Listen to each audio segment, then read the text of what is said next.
Hello and welcome back to Pathfinder Kingmaker. Last episode we took down King Irovetti and his Naga. And we're gonna head out to the streets of Pitax and probably start talking to people about what happened. I wouldn't expect us just to leave without saying anything to him. So let's see what happens. It was really anticlimactic, to be honest. He ran to a set of stairs. We hit him once and then he asked what final words he should have, and we told him that we were gonna take him and to be judged by all Pitax, and he killed himself. So it was very anticlimactic.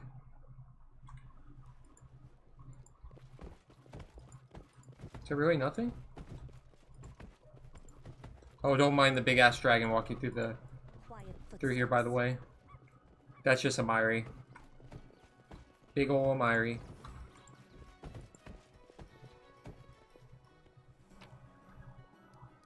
I guess we just exit. And we head back to our capital, I guess? That was very anticlimactic. Like, no one said anything. It was just we killed him and we leave.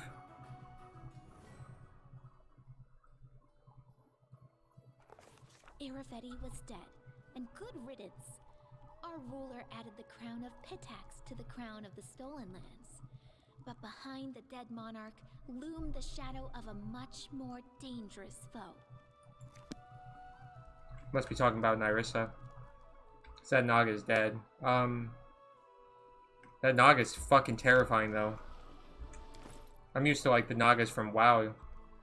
That was just terrifying, though.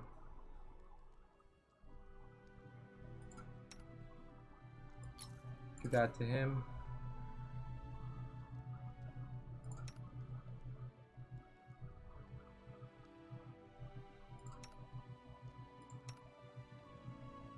Mental perfection.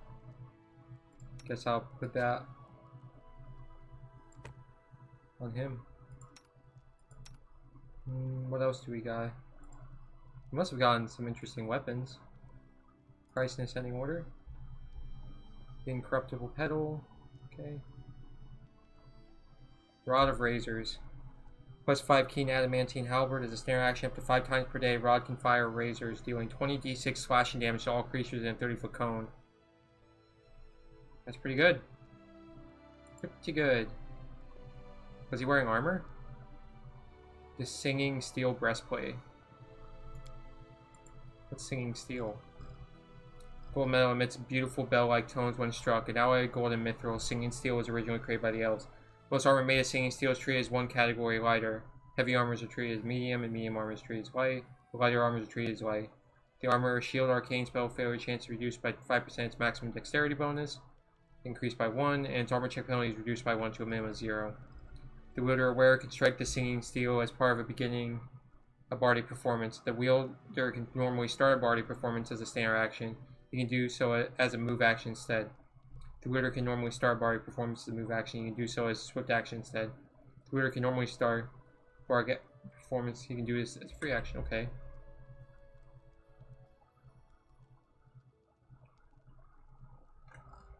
Oh, and she's fucking huge. Because she's still a dragon. Oh, no, she's not. Interesting. So we just head back. I guess we're gonna have to be confronting Nyrissa next. That's all I can think of, and maybe after her, the Lantern King? Because the Lantern King is kind of indirectly the cause of everything. He cursed Nyrissa, who, went pretty much fanatical to get the curse, like to get, atonement for what she did to the eldest. Okay, what?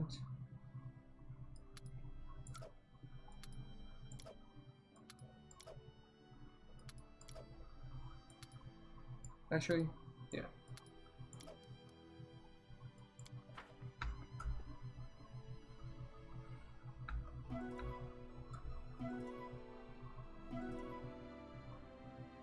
There we go. Now our lands are fucking huge. We're definitely probably one of the largest, if not the largest kingdom. Like, I don't know who could be any bigger than us. I think we're bigger than Brevoy. Like, Pitax was one of the biggest countries, and we have that in our lands now. Like, what else could there be? The storyteller? Your Highness, please spare me a few moments. As your curator, I request you listen to this kind lady, who wishes to discuss with you something of great importance. Oh, she's like me, I think.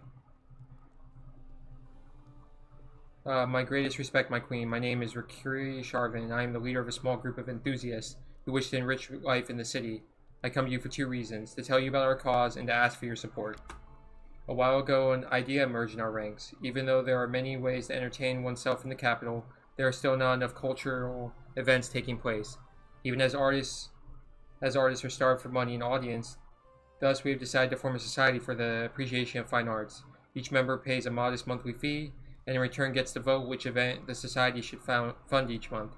Just imagine, the community will finally be able to organize exhibitions, performances, philosophical debates, concerts, and do this all on its own. We will inspire our friends and neighbors, but in order to provide an adequate reward for our most distinguished artists, we shall need to attract more members and increase our funds. All we ask of you is a little support. Any funds you can spare will be most welcome, of course, but we especially need your help in founding and promoting the society and organizing the events. It will require a great effort to make this dream come true. Thank you for your time. Please, if you decide to support us, send us a message through your curator. And whatever your decision, I hope your esteemed advisor will honor us by taking part in the opening ceremony. Well, we're definitely doing that.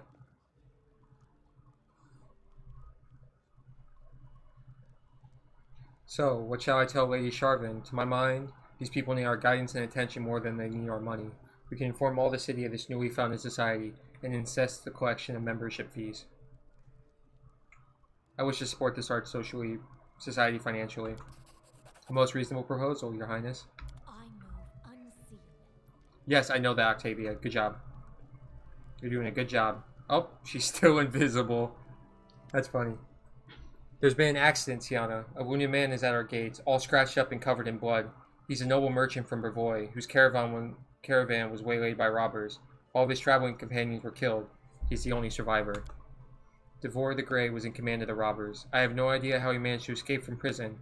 An old accomplice of his must have tricked the guards or helped him somehow.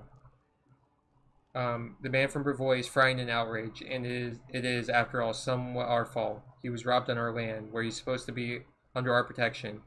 He wants us to find and punish the robbers, and compensate him for the damages. I think we should comfort this poor man. How would you feel in this position?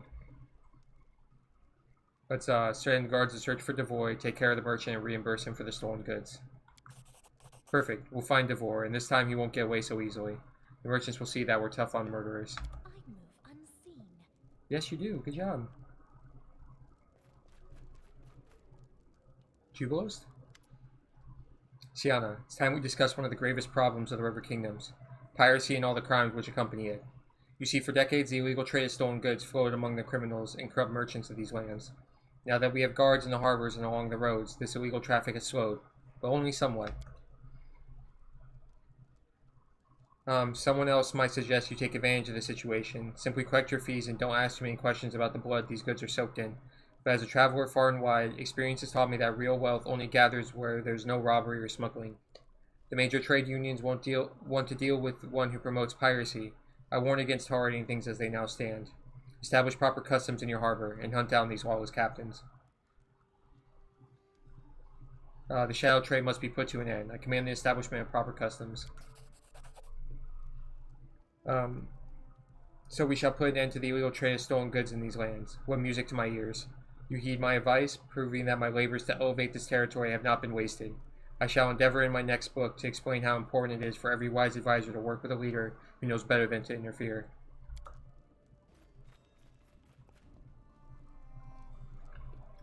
Alright. What's our quest say? Still fucking looking for my throne.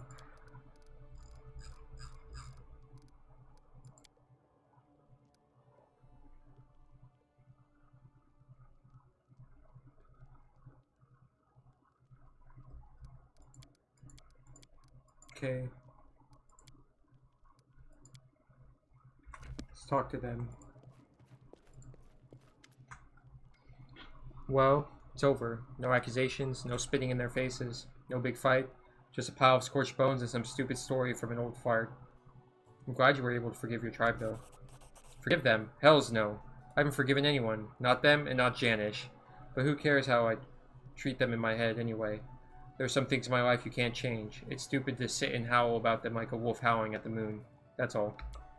It's a shame I couldn't meet my brother, of course. But he's in Pharasma's hands now. Just like the rest of them. Buried in... well, no, not forgotten. I'll remember this. Just left behind. I don't waste time looking for lessons in everything like Lindsay does. But if any conclusion can be drawn from this story, it's this. Let's not screw our lives like these pieces of shit did. You're my tribe. You, Octavia, the rest of our crazy gang. And I don't need anybody else. That's sweet. Careful now. I think we can talk to the storyteller about the weapon. I found a remarkable artifact. Can you tell me anything about it? Not all artifacts wish to reveal the truth about themselves, but I will do my best. Let me touch it. This burden is far heavier than my shoulders can carry, but I will attempt to tell you as much as I can. This is about Briar, the weapon that, it was a wooden sword / stick that, Irovetti used. I see the light of a distant world. I feel maimed and scarred by the words. Let your unrequited love guide you, and I become just a part of myself, torn away, cast out, detached. Seek it, hunt it, lust for it. I am falling. These are the words of the Lantern King to Nyrissa.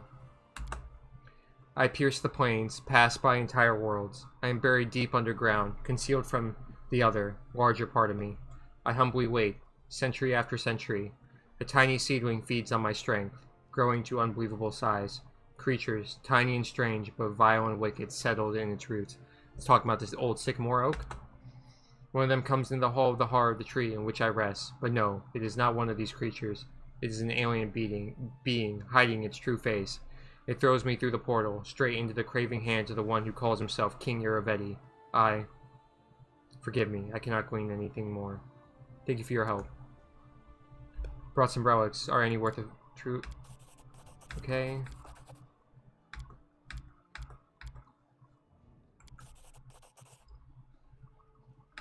Okay. This is just talking about the Technic League, I'd most like.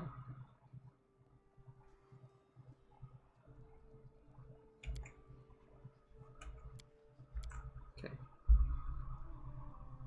Let's see if we have any more shards. Nope. Okay, what else do we have?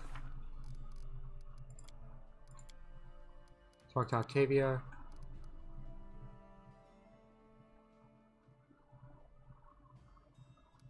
The Unmaking. Talk to Heron. It is over. Yes. I thought I was free of my past burdens when I accepted Groetus' truths into my heart, but it is only now that I have become truly free. You know, Sienna, I used to hate them all so much. The dwarves who ousted me, the god who rejected me. Now I look upon this, and I barely remember that hatred. How pathetic they are, with their pride and their stubbornness, building their toys to die among them, powerless to unmake the things they made. I'd laugh, but in fact it makes me want to cry. But on the other hand, I thought, how should I put it? My gift, wherever it came from, the gift to destroy, to help others create. Perhaps my god does something similar. Everything that has a beginning has an end as well. One day, Groetus will be free and destroy this world. But imagine what will happen then, after the end. Perhaps a new beginning. A new creation and a new world? Who knows? Who knows? Anyway, thank you, Sienna. Without you, I would have kept going in circles while resentment and hatred gnawed at me from the inside. You helped me find peace, and I swear by Groetus, I won't leave your side until it's our turn to crumble to dust. We have made a mistake. It's a pity we didn't have time to find out who, according to Dwarven law, has the better claim to the fortress.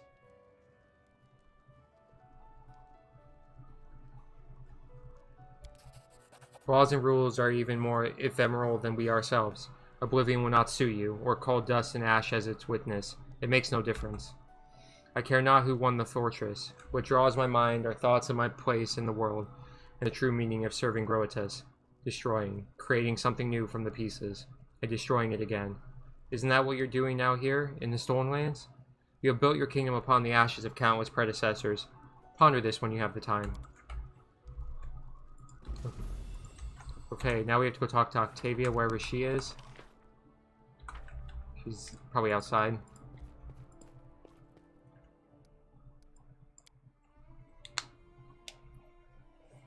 So let's just head on out.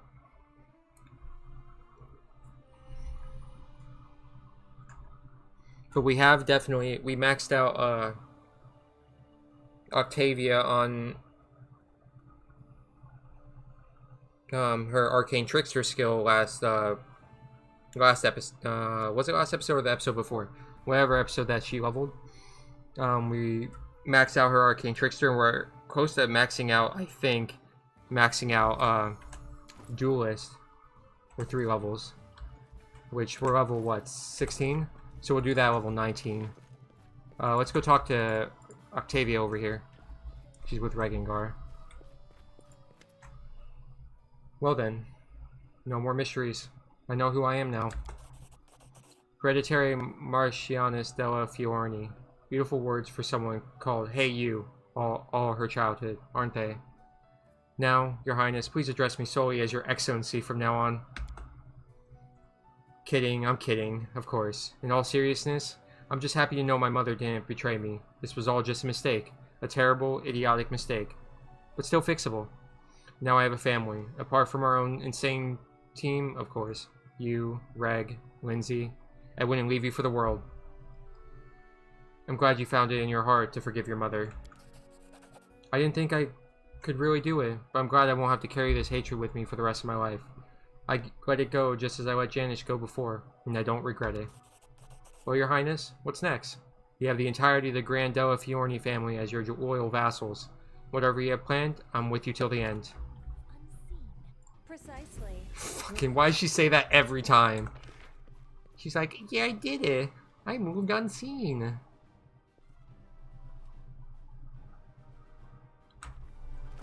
She gave us an amulet as well. This Della Fiorni crest.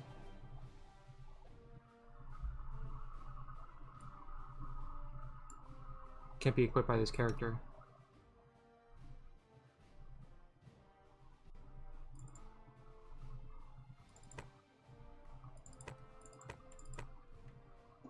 That works. Do we get? We didn't. Oh, we got a cape for Regengar. I was gonna say, what did we get for him? From him. Let's go talk to Amiri here. About this about the sword that we fixed.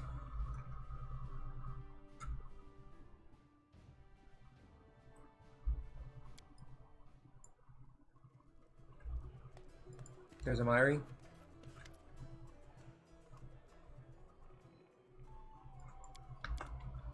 Okay, I guess we can't do anything there. We're halfway through level 16. I do want to eventually make another character using some of the making a new character with the couple new items that we got. I got a monk item, which would be interesting. And let's see if we can go find I'm guessing it's up north here somewhere. Trying to find where we can go for a Amiri. Somewhere? Let's check this again. Nope, we're not getting that thrown back. Bring the sword to the 6th spirit. We have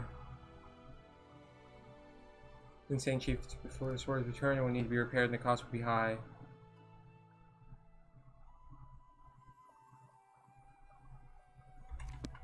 So where do we go? Where's the 6th Bear tribe? Oh. My question was answered. It's right there. Alright, but we are going to do that next episode. But thanks for watching, and I'll see you next time. Have a good one.